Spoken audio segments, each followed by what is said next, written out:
Olá! O nosso videocast de hoje vai falar sobre a história de um homem e a história da comunicação em Chapecó.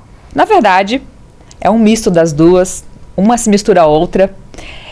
Ele é advogado, jornalista, empresário, já trabalhou na área contábil, foi professor, vereador e muitas outras funções que eu nem vou conseguir ler aqui. Olá, Dr. Alfredo Lang. Olá, é uma honra tê-lo aqui no nosso podcast. Obrigado. Eu vou começar com uma pergunta. Quantas entrevistas o senhor já concedeu? Centenas? Possivelmente. E como que o senhor caiu na comunicação? Vamos lá. Verdadeiramente era uma situação que me acompanha, né? Desde o ano de 1956, quando a gente participava do movimento estudantil, nós tínhamos, por decisão da emissora da minha terra natal, um programa.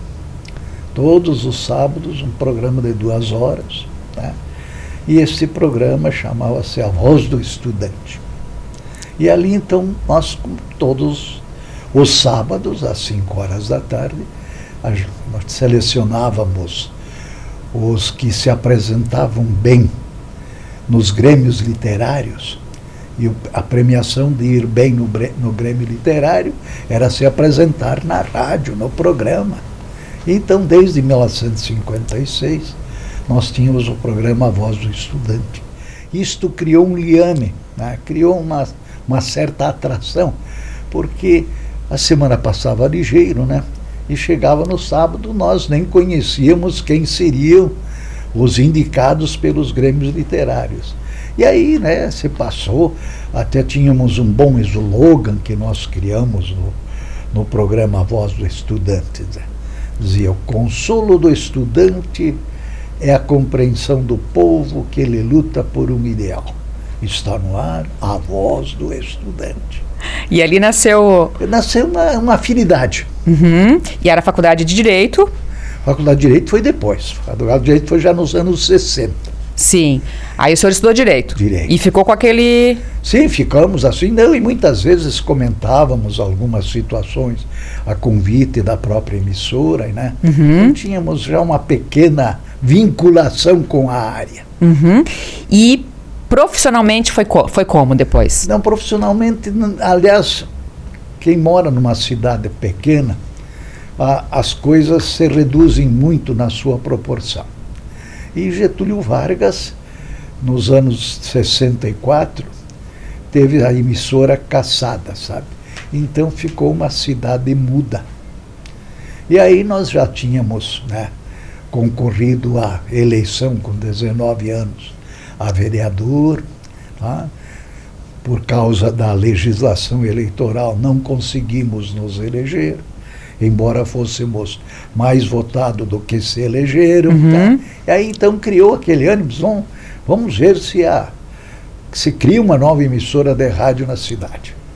E foi uma luta lá desde 64, e ao final de 69 conseguimos abrir então a Rádio Sideral de Getúlio Vargas. Ah, o senhor participou então? Eu era o diretor. Era o diretor. Já começou lá na sua cidade natal, então? Isso.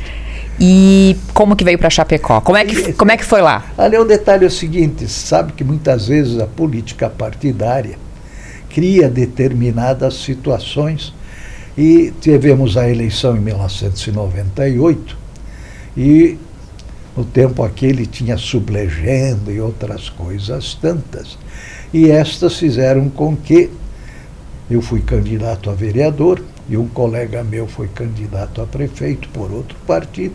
Ele foi vitorioso como prefeito e nós fomos vitoriosos na Câmara Municipal com a maioria. E aquilo nos desgostou um pouco, porque eu fiz parte da administração anterior, de 64 a 68, e nos constrangeu um pouco o resultado eleitoral.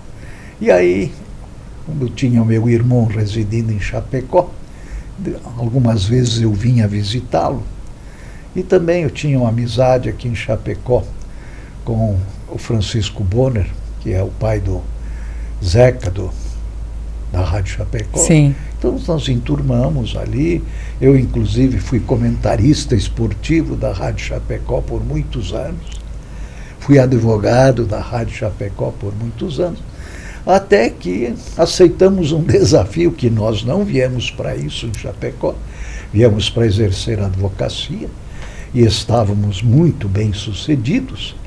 E nessas conversas e entre conversas, Chapecó já estava se destacando. Vou te registrar uns pequenos fatos. Quando eu cheguei em Chapecó, Chapecó possuía 6 médicos, 11 advogados. Eu fui o 12º advogado aqui em Chapecó. Então, era um mundo diferente. Telefones, haviam 240 telefones.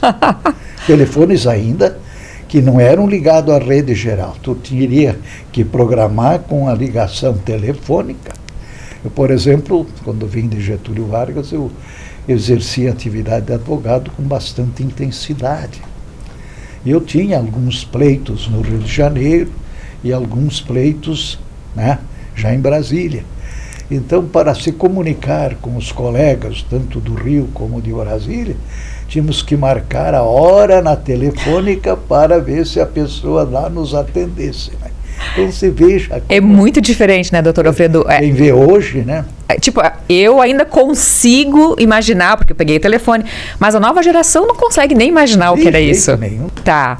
E isso que fala de comunicação também, que é o que a gente está falando, né? Isso aí. E aí, como que foi o início da sua rádio? Que primeiro foi a Condá, é isso? Condá Rádio Fusão de Condá Limitada. Ela foi, então, esse desafio, porque Chapecó progredia, não tanto quanto atualmente, mas Chapecó tinha uma rádio de que eu fiz parte, muito dinâmica, muito ativa, tinha um jornal semanal.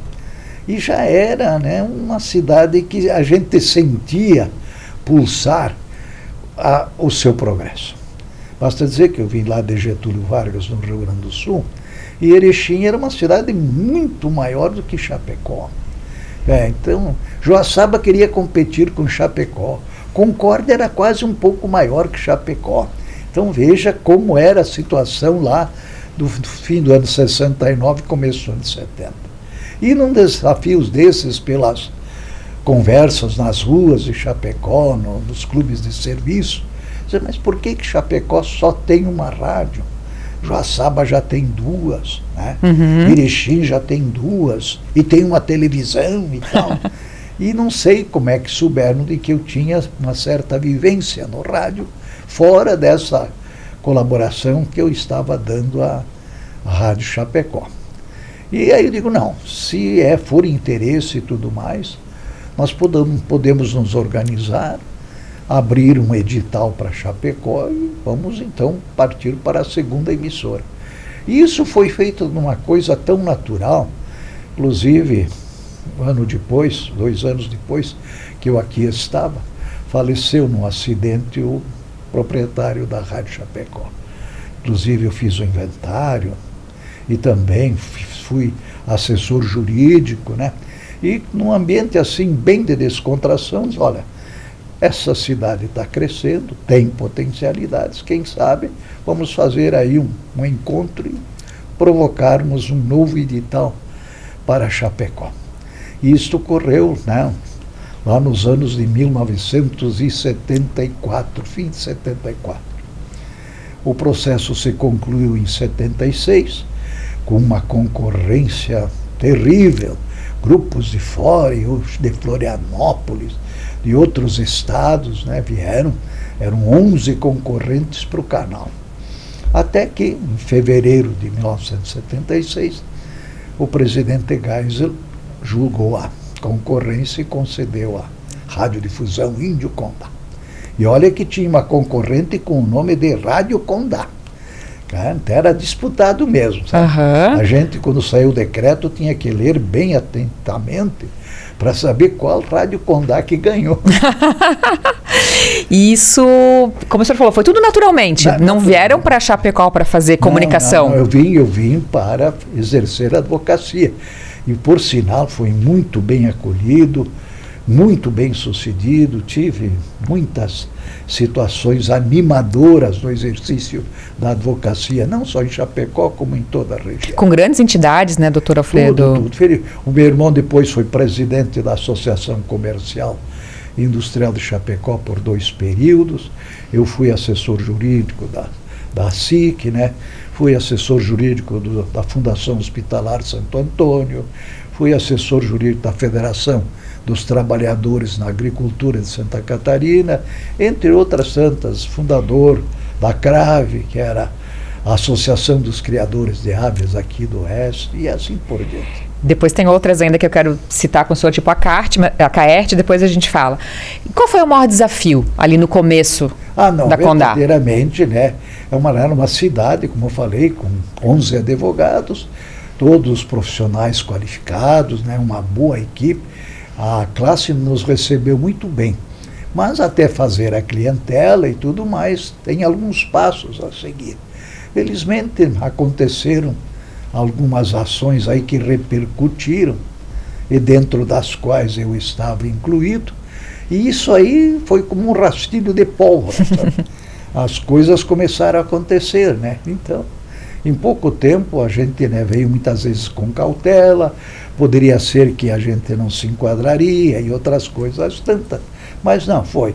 E o meu irmão também me prestou assim uma situação boa, porque ele, como presidente da SIC, como ex-vereador de Chapecó, tinha um convívio muito intenso. Me apresentou, participei de muitas reuniões e outros contatos, e isso já criou então um ambiente favorável. E que dia que foi, eu sei que o senhor é bom de data, dia que inaugurou a primeira rádio, a Condá? 9 de julho de 1976. 76. Por sinal, o dia que o governador de Santa Catarina estava em Chapecó para estabelecer os Jogos Abertos de Santa Catarina em Chapecó. E, por causa das circunstâncias, porque os processos naquele tempo não eram processos como fluem hoje. E nós tivemos, então, que manter contatos com a diretoria, naquele tempo não era Anatel, era Dentel, o Ministério das Comunicações era sediado na representação em Porto Alegre e tal. Chegamos à tarde de Porto Alegre com o prefixo da emissora, porque sem o prefixo a emissora não entrava no ar. Sim. E apresentamos tudo ali para o governador, e o governador, muito hábil, um orador de primeira estirpe. Quem que era, doutor Alfredo? Antônio Carlos Conder Reis. Uma pessoa muito culta, muito presente, com uma cultura geral do estado de Santa Catarina, que poucos tinham à época. Então, foi quase que introduzida naquela ação do governador a primeira transmissão da Rádio Índio Condá. Olha só. Mas foi algo assim que mexeu com toda a estrutura emocional. Toda a estrutura. Nem imagina, histórico.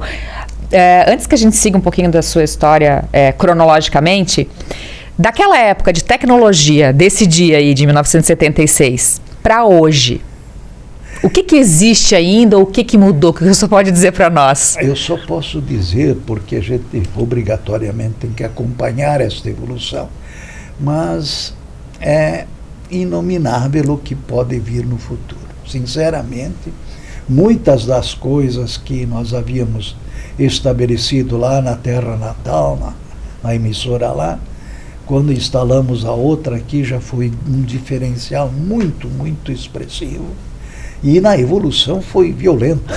Os anos 70, nós, numa linguagem bem mais coloquial, nós tínhamos comerciais em jingle, tinha comercial na caixinha, tinha comercial que muitas vezes era gravado em estúdios de gravação, mas em cima da bolacha.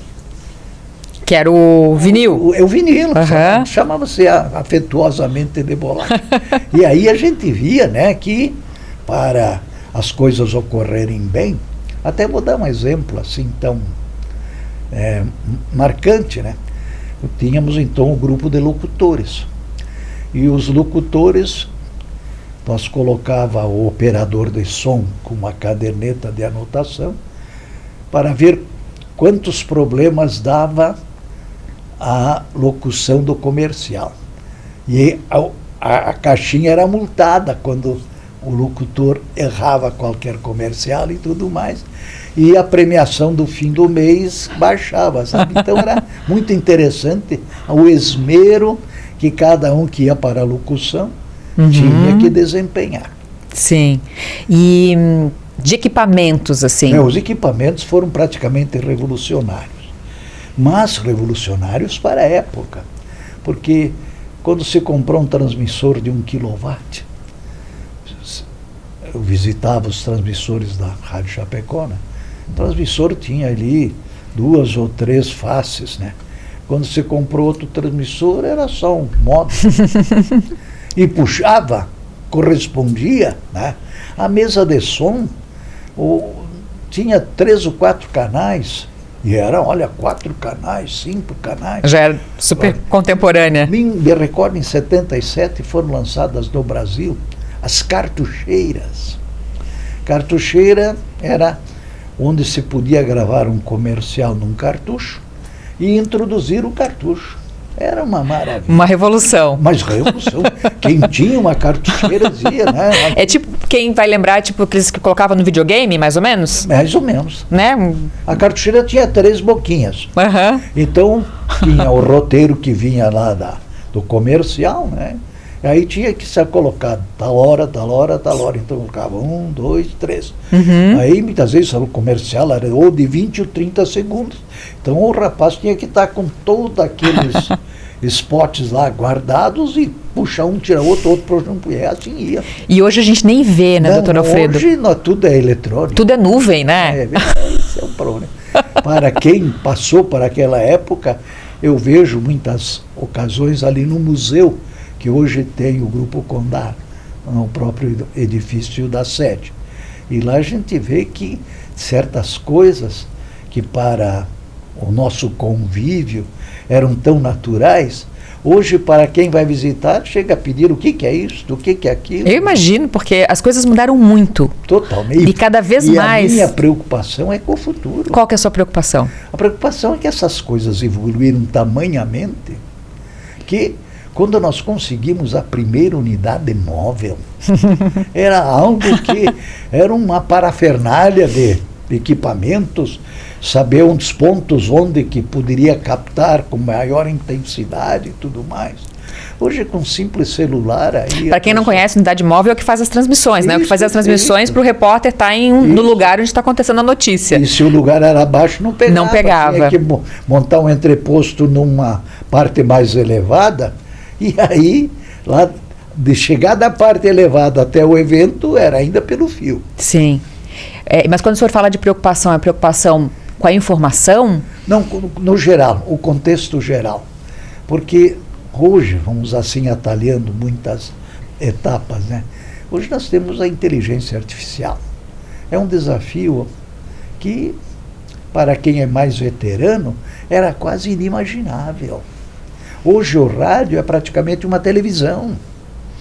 Então são estas coisas. E a instantaneidade do rádio que é uma das preocupações, porque, queiramos ou não, embora com toda esta informática ativa, toda essa evolução tecnológica, todo esse mundo que a gente não sabe, né, com verdadeira observação o que será, mas uma coisa fica clara, eu sempre digo nas comemorações do Grupo Condá, de que a parte dos equipamentos e tudo mais, felizmente o grupo até hoje sempre conseguiu ficar atualizado.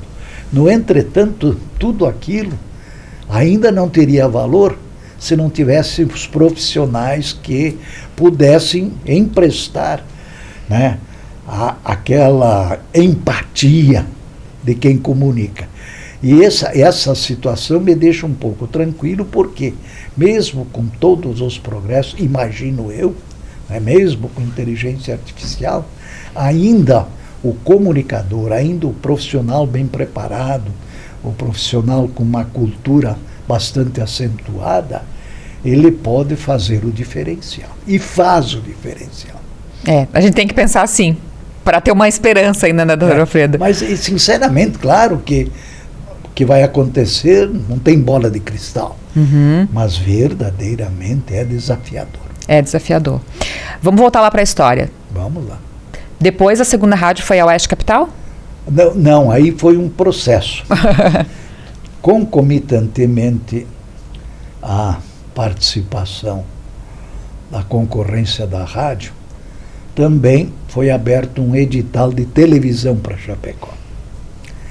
E ali foi uma situação, né, onde a televisão também não era nem uma imagem do que é hoje. Eu falo isso porque o nosso grupo não foi vitorioso na concessão da televisão. Por questões de Estado, era decidido a nível de Estado, o grupo que venceu tinha a televisão em Florianópolis, né? Tinha televisão em Blumenau, né?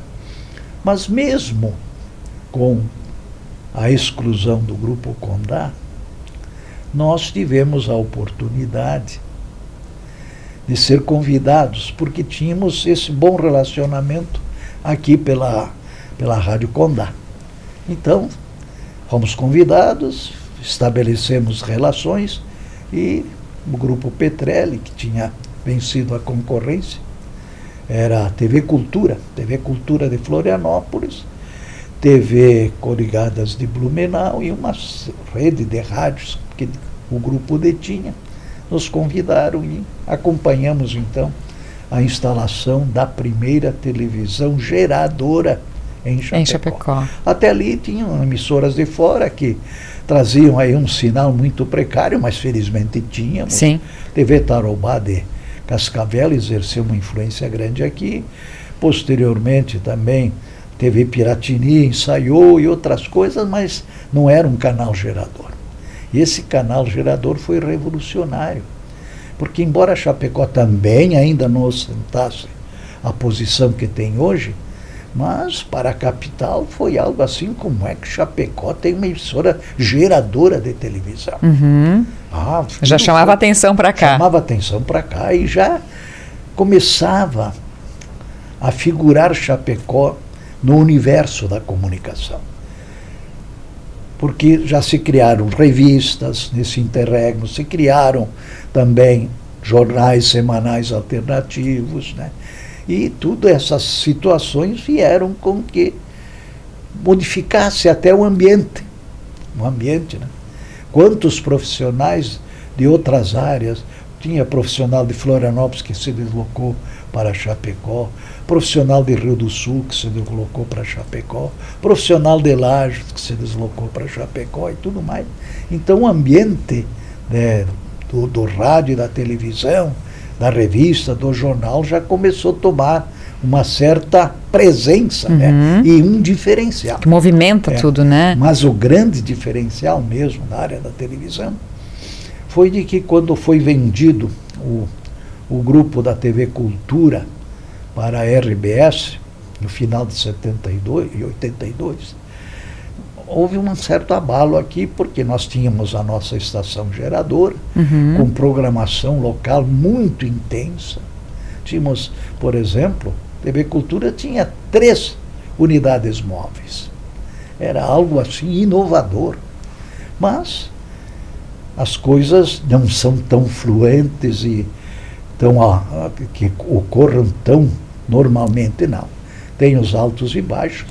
Claro que a RBS veio com uma boa estrutura, mas ainda nós não tínhamos link, não tínhamos nada disso. Quando nós instalamos aí a TV Cultura, quando a gente transmitia novela, tinha que ir no aeroporto pegar o enlatado da novela e quando o avião não baixava. E aí? E o capítulo lá, repetiu o capítulo anterior, mas o capítulo anterior nós já tínhamos mandado no avião que foi, não, o que voltou não voltou. E aí? E aí, então, tinha que fazer o quê? Programar alguns faroestes, né? E botar em Gente, telecine. dessa eu não sabia. Telecine. Telecine quer dizer aquela fita rodando, né? E sempre há, não sei se é por razões intencionais ou não, nós transmitíamos a TVS, TV Silvio Santos. E as pessoas que preparavam o nosso material lá, muitas vezes não eram tão atenciosas e trocavam um capítulo pelo outro. Né? Outras vezes nos filmes trocavam Mas isso na década de 80 já? 80 não tinha.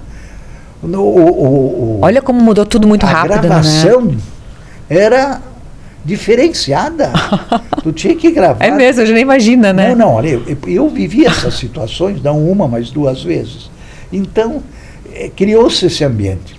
E aí, a comunidade local, não é crítica, mas é uma observação, achou que nós perdimos aquela identidade.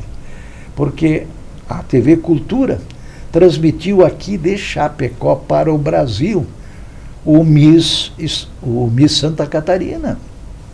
Miss Santa Catarina foi transmitido a cores, porque a nova emissora já veio a cores. Que ano isso? Em 1982. 82. Então isso aí foi algo assim conquistado. Aí fomos transmitir uma premiação da Prefeitura de Chapecó, que o prefeito Milton Sander introduziu muito a propósito, e quando fomos ligar toda a aparelhagem, você foi à luz do acontecimento. Mas quando as pessoas colaboram, elas acontecem.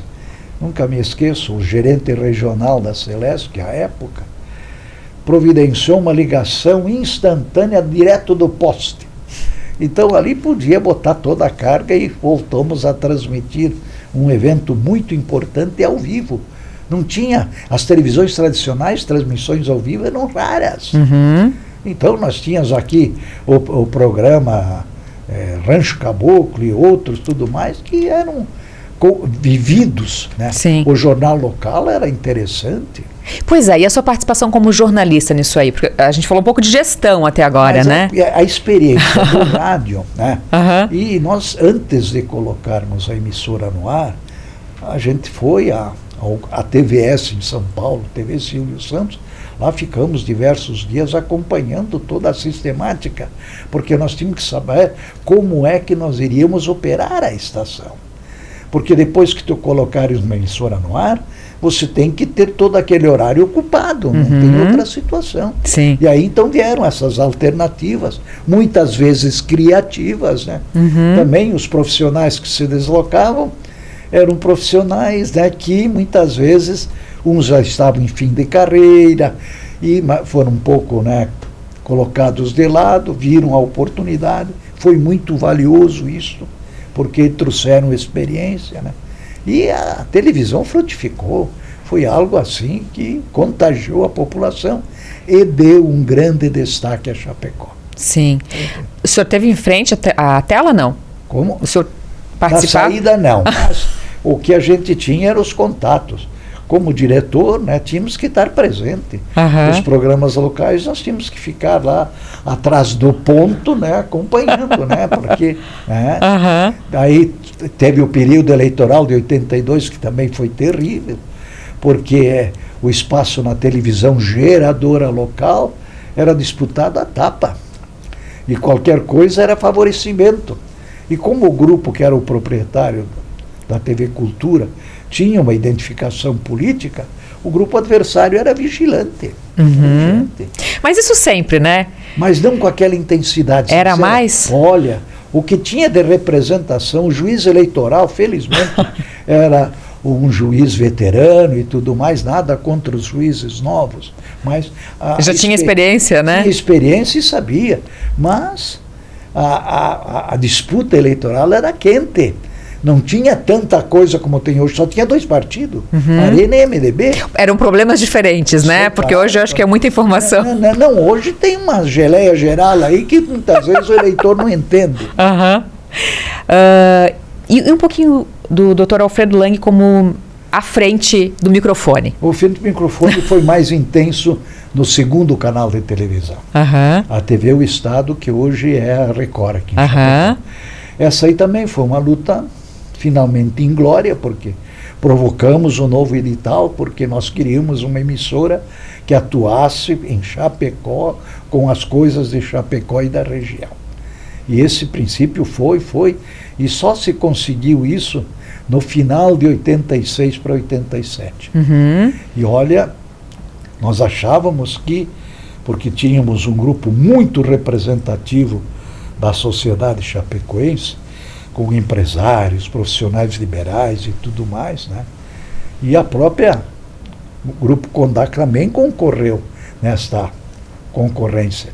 Mas deu aquele desfecho do presidente Figueiredo, mudou toda a situação, né? Um outro grupo assumiu, e naquele tempo não eram as concorrências como hoje.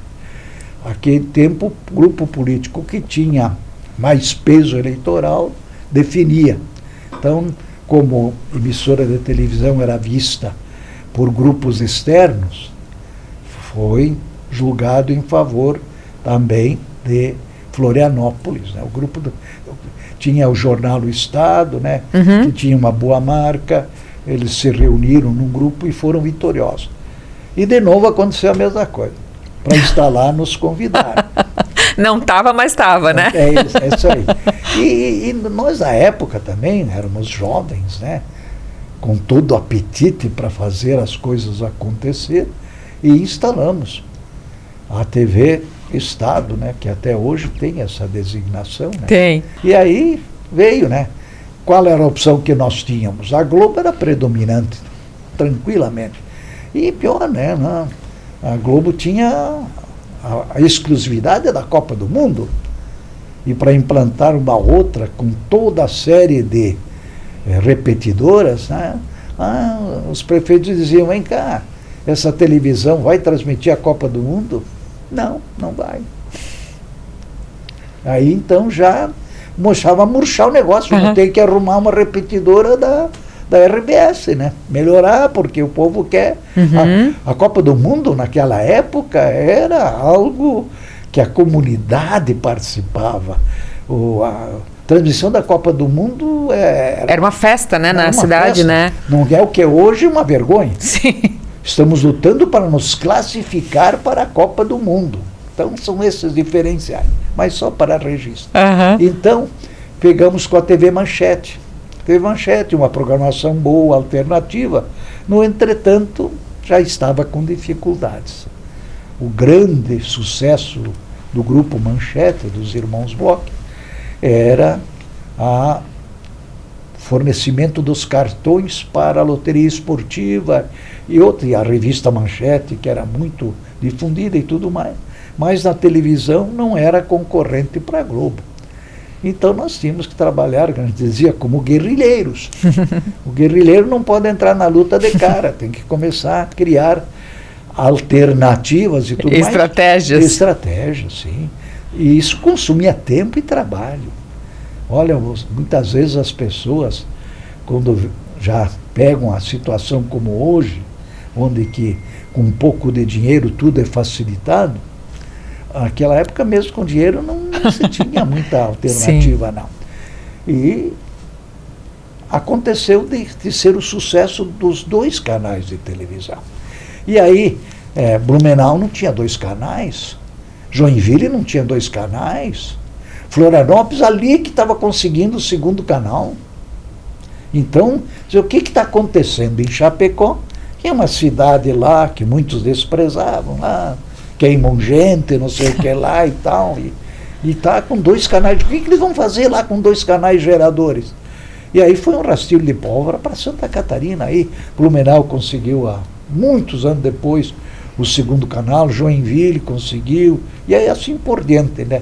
Então esses passos inovadores, e eu gosto de fazer um pequeno registro, já que o teu programa aí, né, a FAB, no Olá da FAB, pode, com mais tempo, poder analisar essas situações.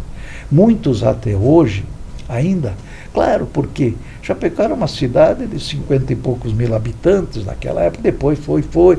Quando entramos para disputar o Campeonato Brasileiro, até tinha charges pela cidade que nós tínhamos que chegar a 100 mil habitantes. Né? vamos fazer um esforço aí e tudo mais para chegar. Fazer projeções estatísticas, porque diziam que a cidade que não tinha 100 mil habitantes não podia figurar no Campeonato Brasileiro e assim por diante.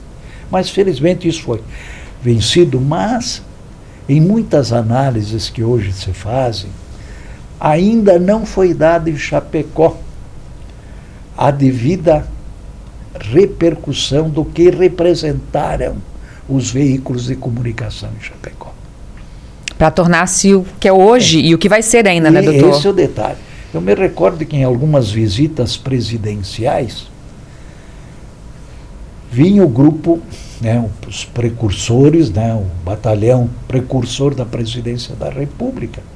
E num determinado acontecimento registrado aqui em Chapecó, com a presença do presidente da República, eles trouxeram 30 ou 40 credenciais, achando que ia sobrar metade. Quando viram o que representava, né, aí nós já começávamos a semear a ideia. O segundo grupo representativo da imprensa catarinense já é Chapecó. E eles tiveram que mudar toda a estratégia para poder credenciar os jornalistas. E mesmo com muitas dificuldades, mas já era melhor, porque já tinha Embratel, já tinha essas outras coisas. Sim. Não era tão difícil.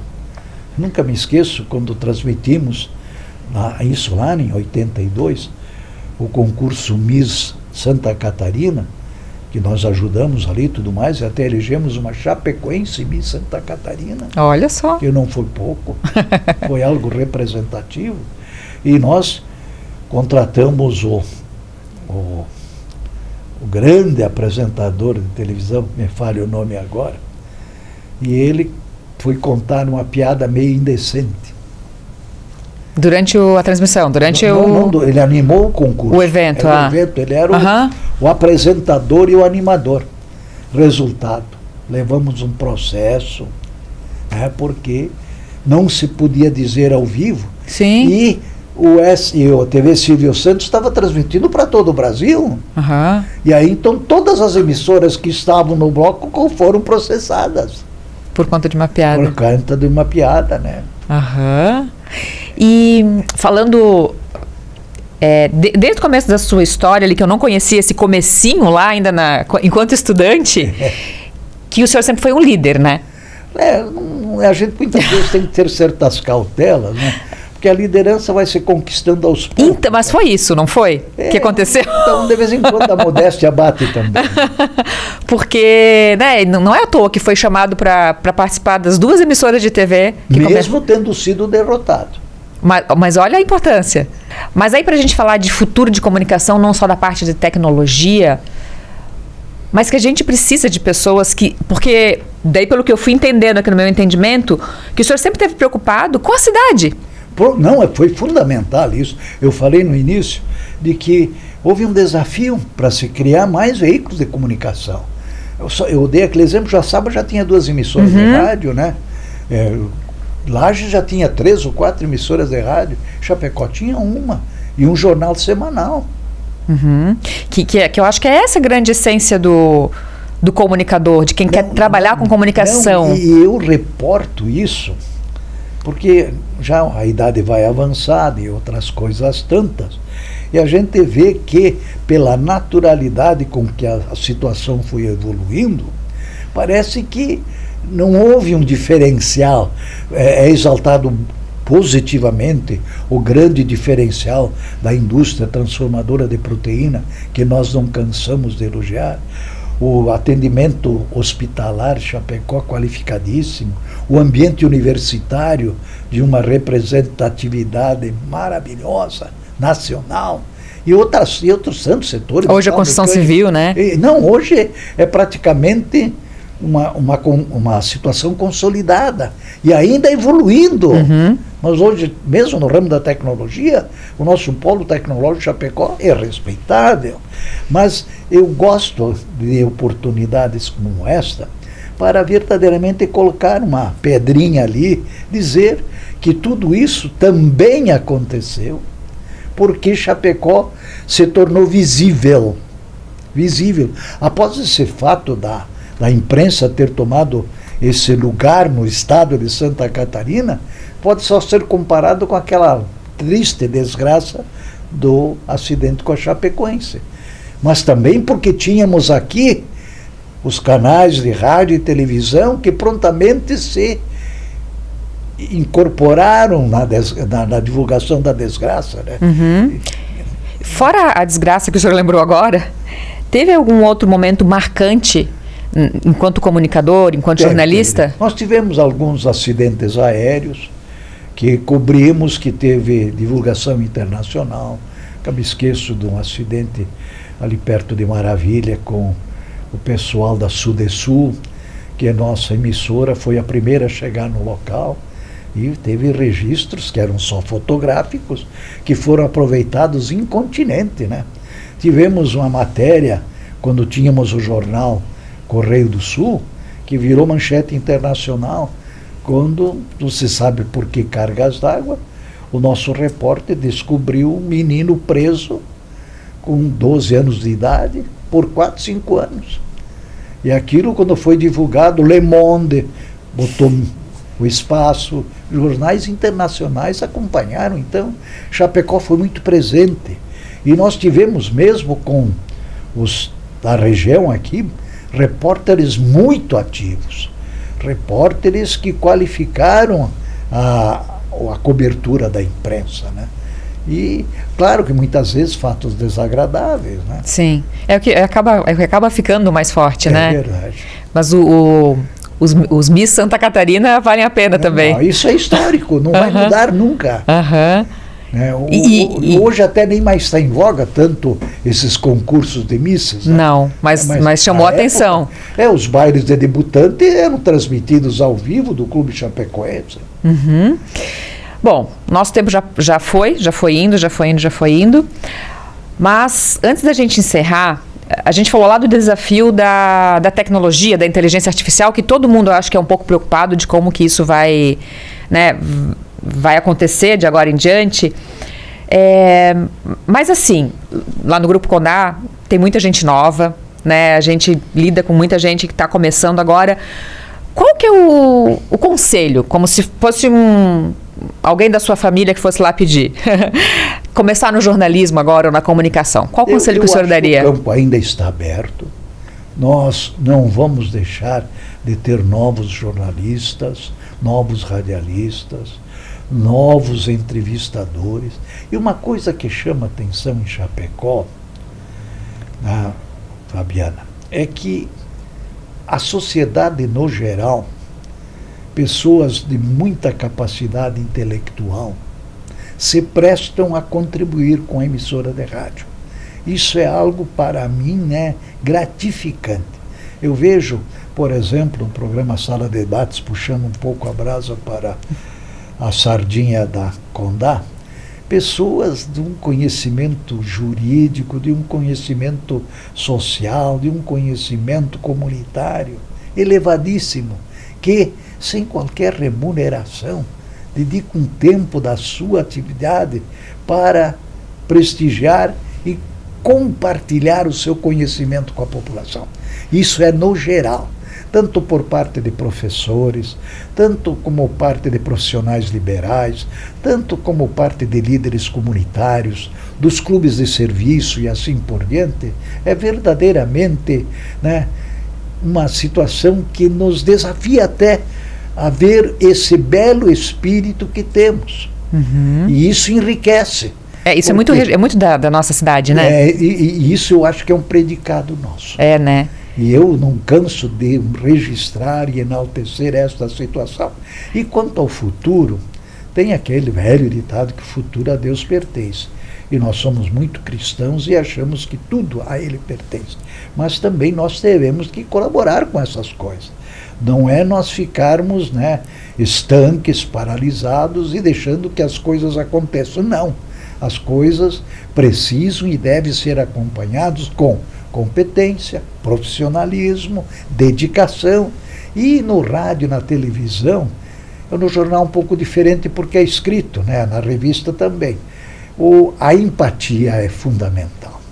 Se a pessoa vai lá e se predispõe a dizer, eu estou aqui agora, eu tenho minha competência profissional a zelar, eu quero comunicar, eu quero ter o senso de imparcialidade, eu quero fazer com que todos possam ter voz, dentro também dos limites do respeitável, e assim por diante. Ética é muito importante, né? Dentro disso aí que o senhor está falando, imparcialidade, né?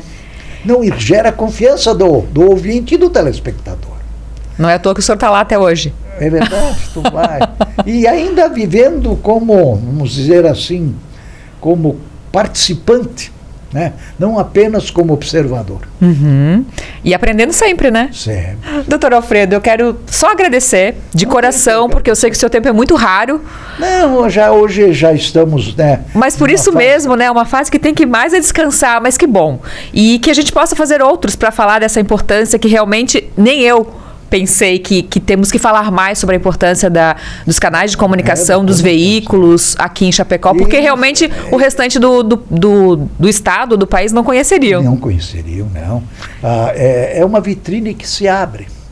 E essa vitrine, hoje, pela facilidade, qualquer emissora de televisão daqui tem canal com as geradoras nacionais. É muito mais fácil. As emissoras de rádio hoje mantêm também contatos com muitas redes sociais e com outros veículos que repercutem rapidamente a situação. O senhor tem Instagram? Eu tenho, mas eu só recebo. Uhum.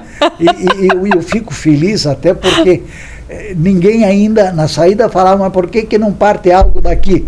Eu gosto de receber as coisas. Uhum. E aí, tá lista para dar uma olhada? Não, mas a gente analisa e tudo, né? Mas não responde. Não responde. Tá lá para olhar. Muito obrigada pelo seu tempo. Eu que agradeço a tua gentileza. Até a próxima. Aí o Rony, né? Ativa, isso é muito bom. Gente, até a próxima. Olá, Fábio.